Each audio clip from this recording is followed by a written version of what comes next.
Tô muito feliz com tudo que tá rolando com o canal. Tô muito feliz com os feedbacks positivos. E semana que vem tem muita coisa pra gente continuar produzindo esses conteúdos pra vocês. E vambora! Vambora que tem muita coisa por aí. E essa é a nossa primeira live.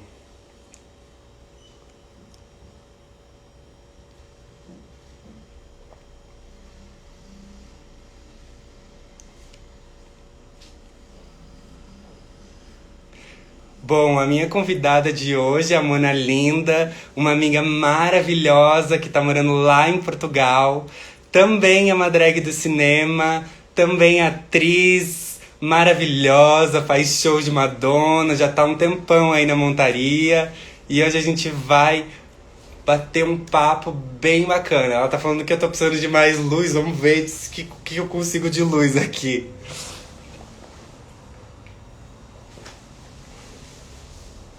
Melhorou? Tô mais iluminada? Tô mais iluminada, tá bom assim? Haja luz. Tô com esse agora que fez alguma sombra, mas.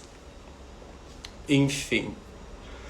Bom, a Mona já entrou aqui e eu vou chamar ela pra gente começar esse papo.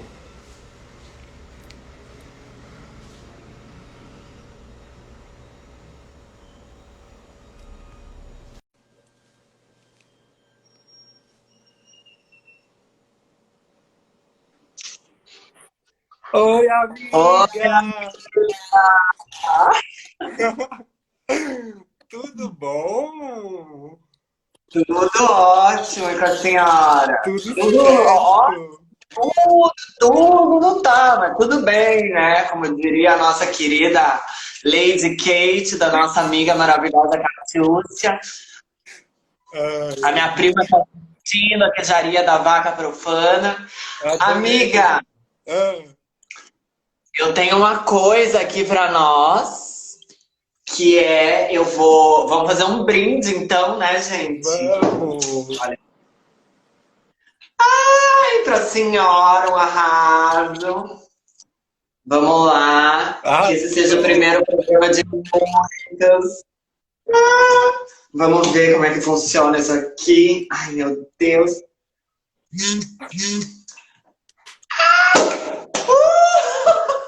Uhul! Ê, primeiro Viva! programa! Eu tô aqui mó festa com Viva! a minha Tem biritinha muito. pra brindar com a senhora. Sim, Brinquinha, amiga. amiga! Vamos lá, né? Uh. Ai, que delícia. A Mari tá assistindo, a minha prima, a Andréia, que eu tô morrendo de saudades. Faz anos que eu não vejo. Ela resolveu Arrasou! morar no Rio de Janeiro. Maravilhosa, ela ama o Rio, ela nasceu para ser carioca. Arrasou, amiga! Ai, tô muito feliz de poder começar o programa com você. Não podia ser pessoa melhor. Que ainda veio com toda essa boa energia, veio com champanhe maravilhosa. Ai, E amor, obrigada, obrigada mesmo. Eu fiquei muito feliz e muito honrada de fazer a estreia do seu programa, de verdade. Te amo. ai, também te amo, amiga. Obrigada. Bom, e como o nome do programa é Confissões para o Apocalipse, a gente vai trabalhar um pouco esse lugar, mas primeiro eu quero saber algumas outras coisas de você. A gente vai falar um pouco de trajetória e de outras coisas. Então, já para Ótimo. começar, eu queria saber de você: teatro ou cinema? Ou, na verdade, não precisa escolher. Mas se você pudesse contar um pouco como é a presença do teatro e do cinema na sua vida e se tem algum que você gosta mais, tem algum que te chama mais. Ok. Então, eu comecei a fazer teatro, na verdade, quando. A minha paixão com o teatro começou quando eu tinha uns 7 anos, que eu fui, acho que com a pré-escola ainda. Tava na pré-escola ou na primeira série, a gente foi assistir um espetáculo e quando apagou as luzes, que deu o blackout, acendeu só uma luz lá no palco. Eu achei uma coisa tão maravilhosa que daí falam, né, que o bichinho do teatro picou a gente. E eu acho que foi nessa hora que o bichinho do teatro me picou. Então eu era criança, né, tinha 7 anos, e eu tenho claramente essa imagem na minha cabeça e foi sensacional. E só que eu comecei a fazer teatro mesmo com 12, 11 anos, lá no prédio que eu morava, que era um condomínio de 3 prédios, aonde tem duas pessoas maravilhosas do teatro, que é o Zeca Senovics e a Nene Noe. Né? A Nene Noe ganhou prêmio, para quem não sabe, a Nene Noe ganhou o prêmio Shell ano passado, melhor atriz, com esse Para Não Morrer, né? Um monólogo sensacional, que ela fez, inclusive, online, via YouTube, então, demais.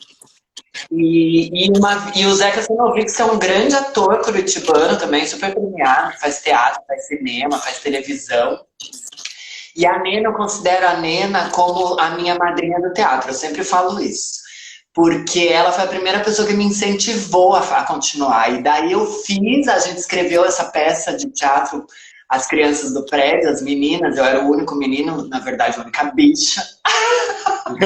E aí a gente escreveu essa peça e a gente resolveu apresentar lá no prédio. E eu fiquei muito ansiosa, fui lá, chamei a Nena, falei, você tem que assistir, porque eu preciso da sua opinião, eu preciso do seu aval, eu preciso que você me diga o que eu posso e o que eu não posso fazer. E o meu primeiro papel foi uma bruxa. E aí, e daí ela foi assistir, ela amou e ela falou uma coisa muito legal pra mim. Ela falou assim, Cauê, tem pessoas que têm talento, tem pessoas que têm vocação. E você tem vocação pra fazer teatro. Ah, o Rubem aí, meu gerente querido, amo. E aí, quando ela falou isso, eu fiquei muito feliz, sabe? E aí eu resolvi cair de cabeça mesmo. Eu ia com ela assistir os espetáculos dela. E foi assim que eu comecei no teatro, sabe? Depois eu fiz um curso quando eu era adolescente, quando eu tinha uns 14 anos. E aí, quando eu tinha 15 anos, eu fiz o meu primeiro espetáculo profissional. E eu digo primeiro profissional porque, para mim, a partir do momento que você está recebendo, você já é profissional. Uhum. Então, eu tinha 15 anos, comecei a fazer essa peça que se chamava O Analfabeto Político, um texto sobre a história política do Brasil, da época do Fernando Collor de Mello e toda aquela metralhadora, aqueles bandidos. E aí era muito legal, que o nome da peça é um poema do alemão Bertolt Brecht, né? Que é o Analfabeto Político, né? Um poema dele. E aí a gente fez esse espetáculo e eu já estava recebendo, fazendo com 15 anos. Só que assim, a gente não tinha um cachê fechado, então a gente dividia a bilheteria. E Curitiba, em 1998, né, não tinha assim um super público de teatro. Na verdade, o público de teatro de Curitiba vai mais no festival de teatro, porque vem os globais e isso tudo, e a gente já sabe. Sim. Mas a gente não tinha um público muito bom, era no antigo Teatro Cultura, que era um teatro que ficava ali no Largo da Ordem, e um teatro bem pequenininho, do Amaury ainda, eu lembro, o Amaury foi para São Paulo com a Paula, a esposa dele, e eles pegaram um teatro lá em São Paulo, o Teatro Maria Della Costa, e ressuscitaram o Teatro Maria Della Costa, que era um teatro que estava super caído.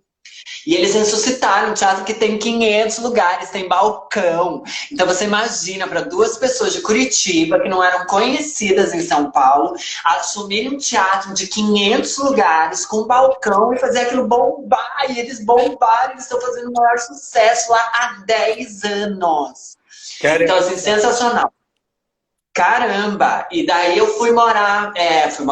Aí eu comecei a fazer essa peça lá, só que a gente recebia, amiga, quando a gente ia rachar o cachê do dia, dava assim, para tomar um café com leite mais uma carteira de cigarro, que na época eu fumava, ou então, aliás, era um café com leite, um pão com manteiga, ou uma carteira de cigarro. Né? Então, às vezes eu escolhia a carteira de cigarros, às vezes eu escolhia o pão com café com leite. E foi assim que eu comecei no teatro, entendeu? E daí fui me profissionalizando, fui apresentando mais, daí entrei na FAP, né? O meu sonho era entrar na Faculdade de Artes do Paraná. João Ross, querido, te amo. Maravilhoso!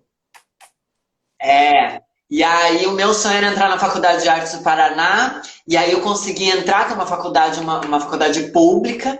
Eu consegui entrar, né? Não fiz cursinho, estudei sozinha, completamente sozinha. Eu tentei o primeiro ano, não passei. No segundo ano, eu passei. Eu fui a última da segunda chamada que entrou, então era para ser mesmo. Foi sensacional. E, e daí eu fiz a FAP, né? Fiz artes cênicas na FAP bacharelado. Depois que eu terminei a FAP artes cênicas, eu já engatei na licenciatura, porque eu queria dar aula. E me descobri professora. E dei aula por 10 anos, assim. E foi sensacional. Adoro dar aula. E o cinema, amiga, o cinema começou também quando eu era criança. Eu tinha mais ou menos uns 9 anos. E a minha avó, porque eu fui criada pela minha avó, a minha avó tinha uma amiga mais rica, do dinheiro, e aí ela tinha uma filha que era mais ou menos um pouco da minha idade, assim, ela era mais velha, na verdade, a Laís. Eu nem tenho mais contato com ela, até tentei procurar. E aí ela fazia filmes caseiros, porque ela tinha uma câmera e ela fazia aquelas Panasonic, e ela fazia filmes caseiros. E um dia eu tava lá, e ela falou assim, a gente vai fazer um filme, você não quer participar? Eu falei, quero. Ela, então tá bom, então você vai ser o mordomo. Eu falei, arrasou. E daí foi esse o primeiro filme que eu fiz na minha vida. Mas profissionalmente mesmo, o primeiro filme que eu fiz foi em 2006, que era o Café do Teatro, do Adriano Sturilho. O Adriano Sturilho era a direção, escreveu o roteiro. O Alon era o diretor de arte, arrasou. E foi um filme bem bacana, uma comédia, na verdade, uma sátira da classe artística curitibana. Tem no YouTube, quem quiser assistir, tem no YouTube esse filme, Café do Teatro. Mas tem que colocar Café do Teatro, Processo Filmes, que é o nome da produtora. Oi, amada! E aí você consegue assistir lá no YouTube. Mas eu era elenco nessa época, né? Então foi o primeiro filme que eu fiz profissionalmente, ganhando cachê, como elenco, eu era elenco. Fiz alguns outros curtas também como elenco, e daí eu passei a fazer maquiagem, já fiz figurino, e aí eu fui me profissionalizando. Daí eu fui embora para São Paulo em 2010. E aí, em 2011, por acaso, eu consegui. Eu fui trabalhar na SP Escola de Teatro, que era um projeto super bacana, que existe até hoje. Projeto. Oi, Lu, linda! Um projeto do governo do estado, na verdade, do Ivan Cabral, junto com os sátiros, né? E várias pessoas. Então, os grandes nomes do teatro dão aula lá. Incrível, gente. Serrone. Eu trabalhei com o José Serrone, que é o maior cenógrafo do Brasil, né? Tipo, premiado no mundo inteiro. E aí eu fui trabalhar nessa escola de teatro como produtora. E daí eu saí de lá no final de 2010 e em 2011 eu precisava trabalhar e falei com esse meu ex-chefe, o Ricardo Pettini, que é ator e produtor lá da SP Escola. E aí eu falei assim, olha, eu preciso ganhar dinheiro, Pettini, e como você tem mais ligação com a publicidade, eu queria que você me indicasse para algum lugar.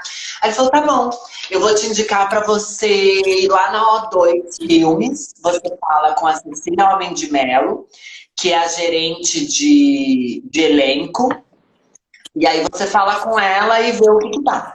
E eu acho que ele falou muito bem de mim. Porque quando eu cheguei lá, eu fui conversar com ela, ela me recebeu super bem. Para quem não sabe, a O2 Filmes é a maior produtora audiovisual do Brasil, né? Ela já foi a maior produtora de publicidade de cinema da América Latina. E daí eu fui trabalhar lá, fui falar com ela, e aí ela olhou, chegou pra mim e falou assim: Ah, então, você é do teatro, né? Eu falei: Sou, o que você faz no teatro? Eu falei: eu faço figurino, faço maquiagem, sou atriz também, não sei o que, tal, tal, tal. Ela: que legal, mas eu sou produtora. Eu falei: que legal. Então, daí ela me apresentou para todos os produtores da casa, menina. Foi incrível, assim, sabe? Ela foi super querida. Ela passou de mês em mês me apresentando. E daí ela falou assim: só que tem uma coisa. Quem começa aqui, começa trabalhando como estagiário e daí não ganha nada. Eu falei: olha, então pra mim não vai dar, porque, olha, meu gerente lindo, maravilhoso, gostoso, uma roupa. Aí eu peguei e falei assim: olha, amor, então pra mim não vai dar, porque eu não posso trabalhar de graça.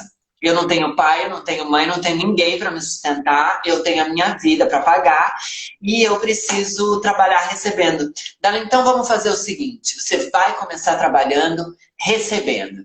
E aí foi sensacional. Eu já comecei a trabalhar lá no dia seguinte. Daí eu era assistente de casting, né? E aí nos primeiros 10 dias que eu comecei a trabalhar, teve uma pesquisa de casting, que daí a gente vai pra rua. E aí a gente ganha como se fosse diária de filmagem. Então, nos primeiros 10 dias de trabalho, eu tirei R$ 2.000. Eu falei: nossa, uau, achei a mina de ouro, né? E depois não foi bem assim, porque depois não tinha mais tanta pesquisa, né? Era 900 mil por mês. Mas eu trabalhei lá por 6 meses. E aí, quando eu voltei para Curitiba, em 2013, eu entrei para um coletivo de cinema bem legal que tinha em Curitiba, que era a Lacoanda querida, Marcelo, amo vocês. Beijos!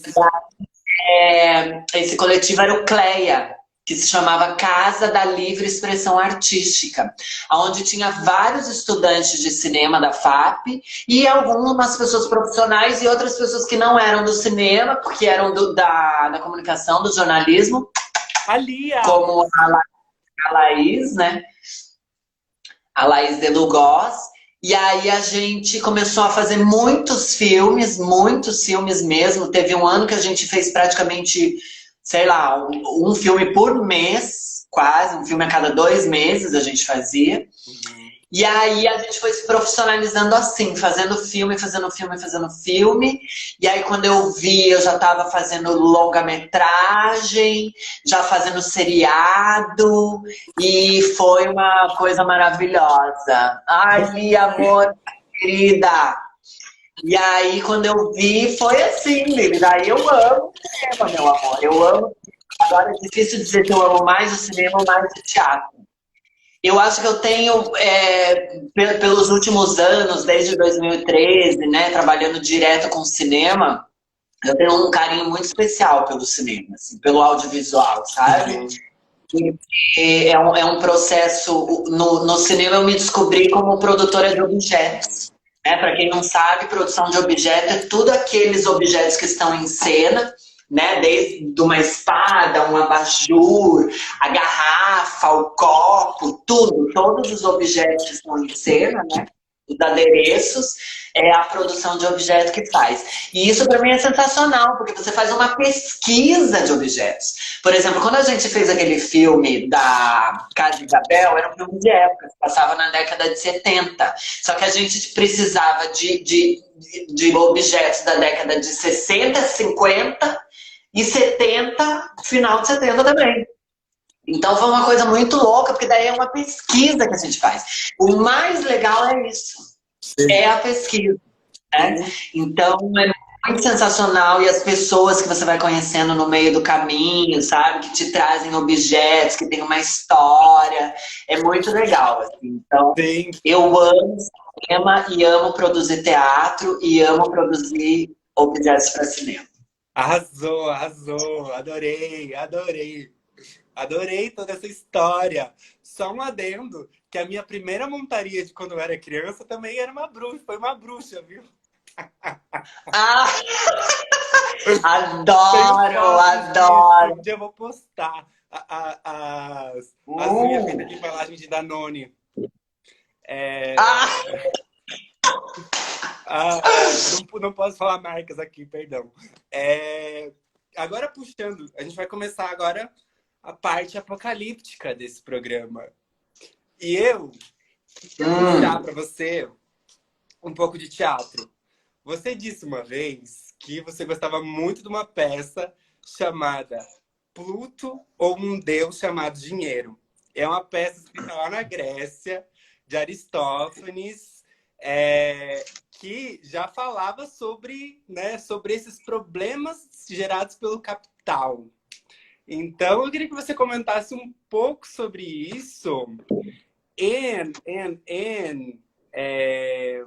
Eu queria que você respondesse, contextualizando um pouco, né, da sua conexão com essa peça, mas eu queria que você me respondesse.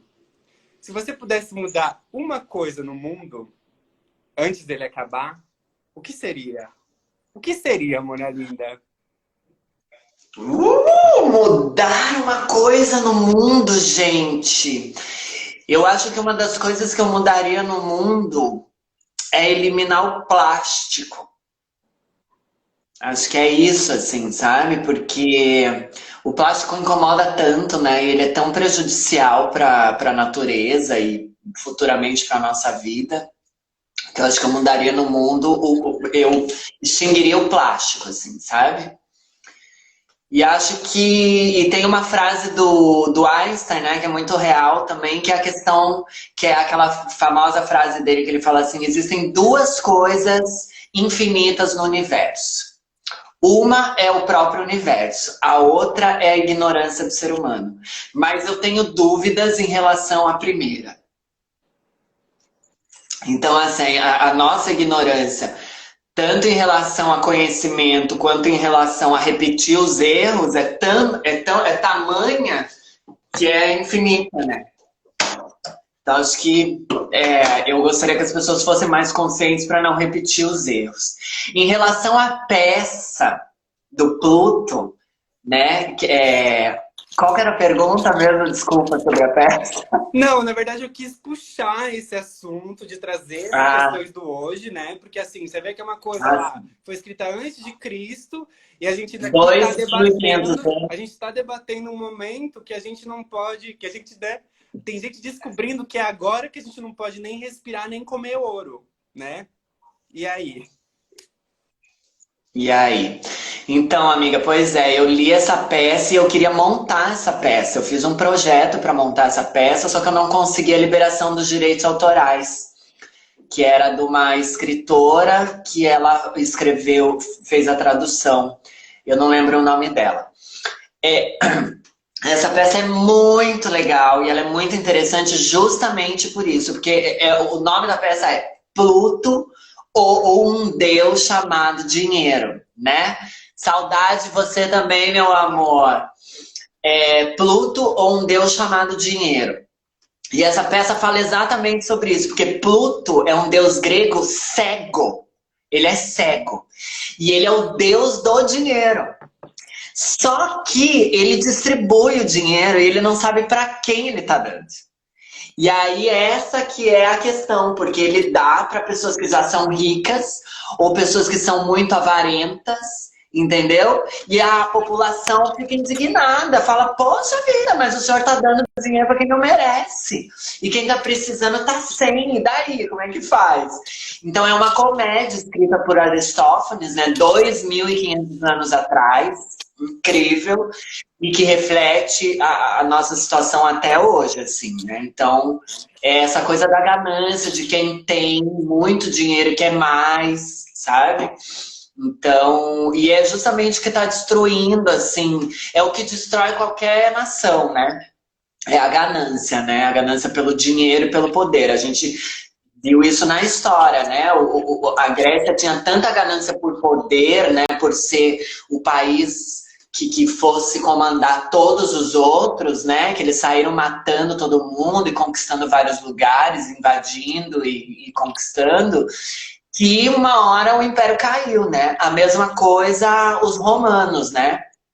Os romanos fizeram a mesma coisa, e aí a ganância era tanto, a população foi ficando pobre, pobre, pobre, começou a ficar muito doente, as pessoas na rua, sem comida, e aí é lá que surge o famoso pão e circo, né? Vamos dar pão e circo, e tem aquela famosa cena naquele filme O Gladiador, né? Uhum. Aonde antes de começar as lutas, eles jogando pão para a população na Uhum. plateia, e a plateia se matando, batendo um no outro para conseguir pegar um pedaço de pão, porque, né? E esse era o único momento para muitas pessoas que elas tinham que comer, era justamente ali.